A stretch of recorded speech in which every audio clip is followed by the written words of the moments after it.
মহেরা জমিদার বাড়ি বাংলাদেশের সবথেকে সুন্দর একটা জমিদার বাড়ি। এই বাড়িটি যেমন সুন্দর তেমনি রয়েছে এই বাড়ির একটি কলঙ্কিত ইতিহাস। কি সেই কলঙ্কিত ইতিহাস সেটা আমি আজকে আপনাদেরকে জানাবো। আর আমি আজকে যাচ্ছি মির্জাপুরে সেই মহেরা জমিদার বাড়ি দেখার জন্য। আমাদের যাত্রা শুরু হয়েছিল মধুপুর থেকে, আর এটা টাঙ্গাইল ময়মনসিংহ মহাসড়ক। আপনারা যারা মহেরা জমিদার বাড়িতে আসতে চান কিন্তু রাস্তা চিনেন না, তাদের জন্য আজকের ভিডিওটি হেল্পফুল হতে চলেছে।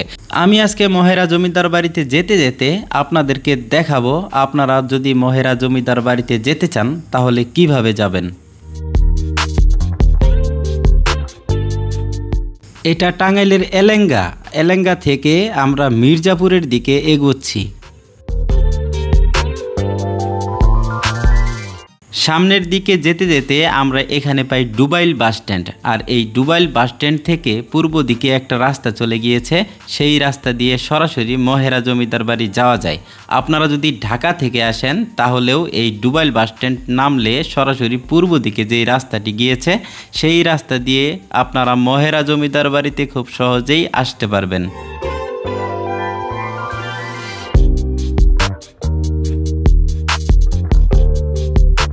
আমরা পৌঁছে গেছি মহেরা জমিদার বাড়িতে। আর বাহিরে প্রচুর পরিমাণে বৃষ্টি হচ্ছে, তাই আমরা গাড়িতেই থাকবো কিছুক্ষণ। তারপর বৃষ্টি কমলেই আমরা মহেরা জমিদার বাড়ির দিকে প্রবেশ করব।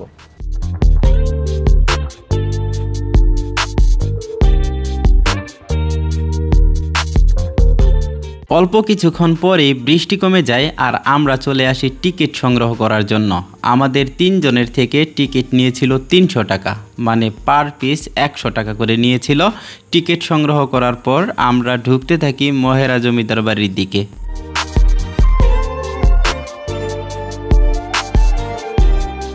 ইতিহাসের সাক্ষী এই মহেরা জমিদার বাড়ি দূর থেকে দেখে অবাক না হয়ে থাকার কোনো উপায় নেই। ধবধবে সাদা এবং সোনালী কালারের কারুকাজ দুটোর সমন্বয়ে অনেক সুন্দর দেখাচ্ছিল এখানকার ভবনগুলো। 1890 সালের দিকে মহেরা জমিদার বাড়ি প্রতিষ্ঠা করেন মহেরা জমিদার বংশ। ইউরোপীয় স্থাপত্যের আদলে নির্মিত এই প্রাসাদে রয়েছে বিশাল অট্টালিকা, নান্দনিক নকশা এবং এক সময়কার বিলাসবহুল জীবনযাপনের চিহ্ন।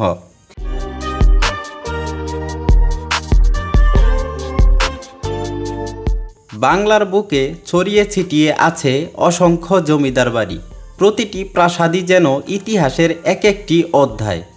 তার মধ্যেই সবচেয়ে আলোচিত ও সমৃদ্ধ স্থাপনা হচ্ছে টাঙ্গাইলের মির্জাপুরে অবস্থিত মহেরা জমিদার বাড়ি।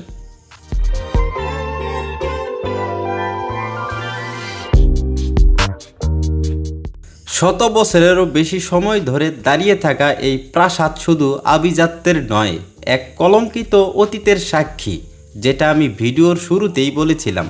আমি সেই কলঙ্কিত ইতিহাস একটু পরেই আপনাদের সামনে তুলে ধরব।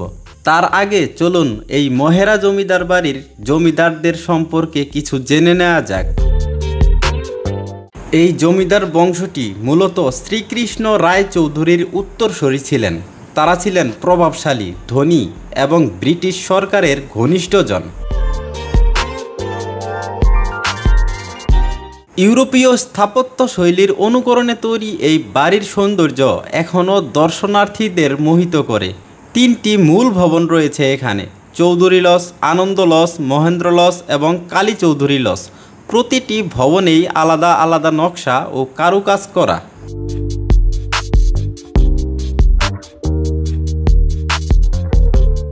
মহেরা জমিদার বাড়ির এরিয়া বিশাল একটা এরিয়া। আর দেখেন কি বড় বড় এক একটা ভবন, আর কত সুন্দর।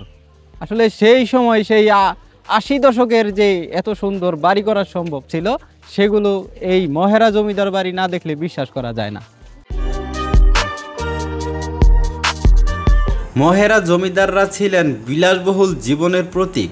রাজপ্রাসাদের মতো এই বাড়িতে নাচ গান, আসর, বিলাসী ভোজনসভা লেগেই থাকতো। মিজান আর শফিকুল ভাই ছবি ওঠার জন্য ব্যস্ত, শুধু ছবি উঠতেছে। এই যে শফিকুল ভাই না হলেও 100 ছবি উঠছে আজকে। এই যে মিজানেও না হলেও 100-200 ছবি উঠছে। ছবি শুধু আমি একাই উঠতে পারি না, কারণ হচ্ছে আমার ভিডিও করতে হচ্ছে আপনাদের জন্য।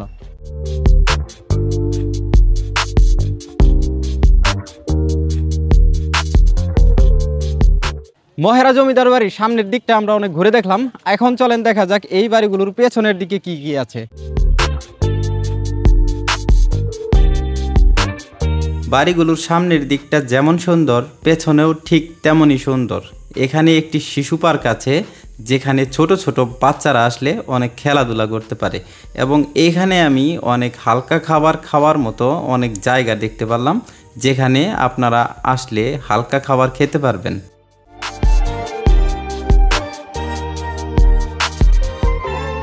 এই পুকুরটির মাঝখানে একটি চেয়ার রেখে দেওয়া হয়েছে, সেখানে আমি দেখতে পারলাম অনেকেই ছবি তুলছিল।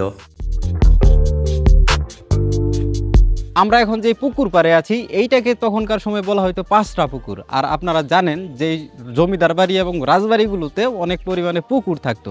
এখানে আরও একটা অনেক বড় পুকুর আছে, যেটাকে বিশাখা সাগর নাম দেওয়া হয়েছিল। আমি আজকে এই মহেরা জমিদার বাড়ির সম্পূর্ণ এরিয়াটা আপনাদেরকে দেখাবো। আপনারা যারা এখনও আমাকে ফলো করেননি তারা ফলো করেন, আর যারা ইউটিউব থেকে দেখছেন তারা সাবস্ক্রাইব করুন।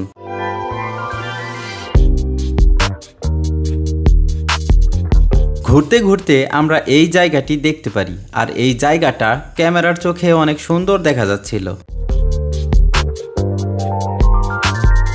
আমি যখন এখানে আসছিলাম তখন আমাকে ক্যামেরার স্ট্যান্ড নিয়ে আসতে দেওয়া হয় নাই, যার কারণে এখানে ভিডিও করতে আমার একটু অসুবিধা হচ্ছে। কিন্তু এই মহেরা জমিদার বাড়ির আশেপাশে ঘুরে ঘুরে আমি যেটা দেখতেছি যে এটা আসলে খুবই সুন্দর একটা জায়গা, আপনারা চাইলে আসতে পারেন।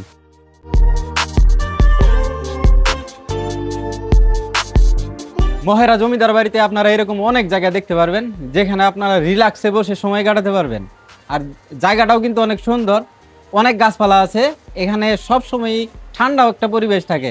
আপনারা এই মহেরা জমিদার বাড়ি আসার পর ঘুরে ঘুরে যখন ক্লান্ত হয়ে যাবেন, এগুলোতে বসে বসে তারপর রেস্ট করতে পারবেন। এখানে বসে বসে আমরা আইসক্রিম খাইলাম, মুড়ি খাইলাম, আর এখানে মুড়িগুলা কিন্তু অনেক সুন্দরভাবে দিয়েছিল। মহেরা জমিদার বাড়ির মুড়ি খুবই টেস্টি মুড়ি।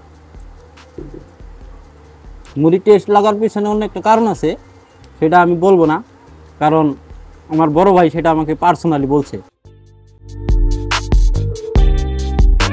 এটা এখানকার রানী পুকুর, আর এই রানী পুকুর শুধুমাত্র মহিলাদের জন্য নির্দিষ্ট ছিল। এখানে কোনো ছেলে মানুষ আসতে পারতো না।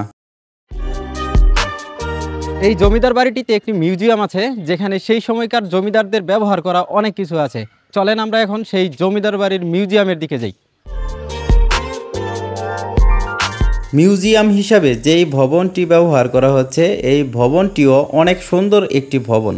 আর এই ভবনের ভিতরে মুক্তিযুদ্ধে ব্যবহার হয়েছে এমন অনেক অস্ত্র আছে, এবং সেই জমিদাররা ব্যবহার করেছে এমন অনেক কিছুই আছে। চলুন আমরা এখন সেগুলো দেখি। আর এখানে প্রথমে ঢুকতেই দেখা যায় এখানে সেই যুদ্ধে ব্যবহার হওয়া কিছু অস্ত্র আছে, যেগুলো এখানে সংরক্ষিত আছে, এবং এগুলো সবাই দেখছিল।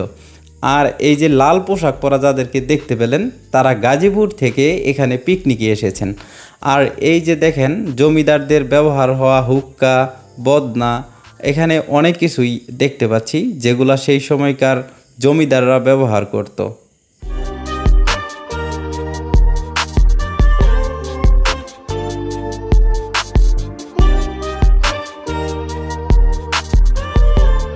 এখানে আমি 21টি কয়েন দেখতে পারি, যে কয়েনগুলো সেই জমিদারের আমলে ব্যবহার করা হয়েছে।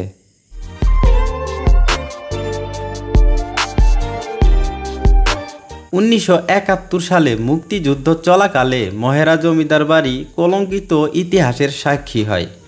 পাকিস্তানি সেনারা এই প্রাসাদ দখল করে তাদের সেনানিবাস গড়ে তোলে। এখানে তৈরি হয়েছিল নির্যাতন সেল। অসংখ্য মুক্তিকামী মানুষকে ধরিয়ে এনে নির্যাতন চালানো হয়, অনেককেই নির্মমভাবে হত্যা করা হয়, আর নারীদের ওপর চালানো হয় পাশবিক অত্যাচার।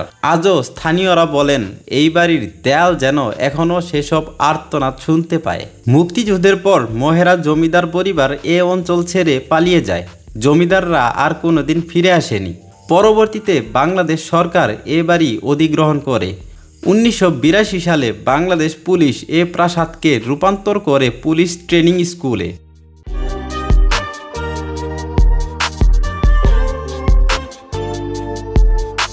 মহেরা জমিদার বাড়ি এমন একটি স্থাপনা যেখানে সৌন্দর্য আর ইতিহাস পাশাপাশি দাঁড়িয়ে আছে।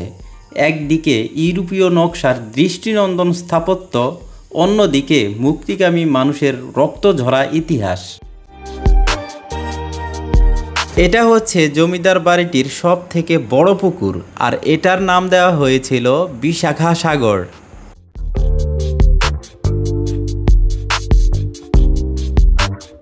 আকাশের অবস্থা খুবই খারাপ। আসলে আমি যখনই কোথাও বের হই তখনই এরকম বৃষ্টি আসে, আর আমাদের যত তাড়াতাড়ি সম্ভব এখন গাড়ির কাছে যেতে হবে। আর এই জমিদার বাড়ির চতুর সাইড যে যাই দেখলাম আমি, যে এত বছর আগে যে এই জমিদার বাড়িটা যে করা হয়েছিল, তারা কিন্তু এখানে থাকতে পারে নাই, তারা ভারতে চলে গেছে। আর এটা এখন পুলিশের ট্রেনিং সেন্টার হিসাবে ব্যবহার করা হচ্ছে। আমি এইটুকুন সময়ের ভিতরে দেখানোর চেষ্টা করেছি মহেরা জমিদার বাড়ির সম্পূর্ণটা। আশা করছি আপনারা সবাই ভিডিওটা উপভোগ করেছেন। আপনারা যারা ফেসবুক থেকে আমার ভিডিও দেখছেন তারা সবাই ফলো করুন, আর যারা ইউটিউব থেকে দেখছেন তারা সবাই সাবস্ক্রাইব করুন। ধন্যবাদ সবাইকে, আল্লাহ হাফেজ। দেখা হবে অন্য কোনো ভিডিওতে।